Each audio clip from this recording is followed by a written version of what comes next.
എല്ലാവരും തന്നെ റെസൊല്യൂഷൻസ് എടുത്തിട്ടുണ്ടാവും. മദ്യപാനം നിർത്തുക, മറ്റേതെങ്കിലും എക്സ്റ്റേണൽ ഏജൻസ്, ബാഡ് ഹാബിറ്റ്സ് ഉണ്ടെങ്കിൽ അത് നിർത്തുക, ഹെൽത്തിൽ ഫോക്കസ് ചെയ്യുക, ജിമ്മിൽ പോവുക. എല്ലാവർക്കും ഓൾ ദി ബെസ്റ്റ്. ഞാൻ ഒരു ചെറിയൊരു കാര്യം പറഞ്ഞോട്ടെ.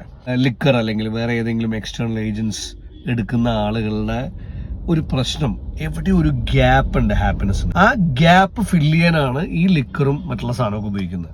ഇല്ലെന്ന് നിങ്ങൾക്ക് പറയാൻ പറ്റുമോ? ഇല്ല. ഒന്ന് ചിന്തിച്ചാൽ പറയാൻ പറ്റില്ല. അപ്പൊ ഞാൻ പറയും, ആരും ഫോഴ്സ്ഫുള്ളി ഇതൊന്നും നിർത്തരുത്. ഫോഴ്സ്ഫുള്ളി നിർത്തി കഴിഞ്ഞാൽ December 31 മാക്സിമം അടിച്ച് പൊളിച്ച് പിറ്റേ ദിവസം നിർത്താൻ തോന്നും. ആ ഹാങ് ഓവറിൽ വീണ്ടും സ്റ്റാർട്ട് ചെയ്യും. എനിക്ക് വേണ്ട അനുഭവം ഉണ്ടായതാണ്.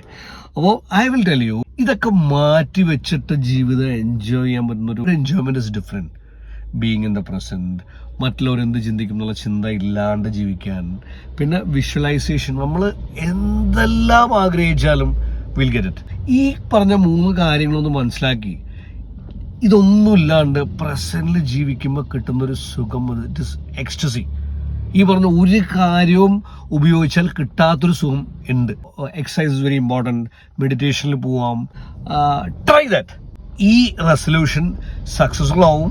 നമ്മൾ എങ്ങനെയാണോ ജീവിച്ചിരുന്നത് അതിനേക്കാളും 10 മടങ്ങ് സന്തോഷത്തിൽ ജീവിക്കാൻ പറ്റും. Ultimately success of life is happiness. എല്ലാവർക്കും ഒരു wonderful advance new year wishes. 2026 resolution എല്ലാം കേൾക്കണേ. യോ, ഐ ലവ് യു ഓൾ.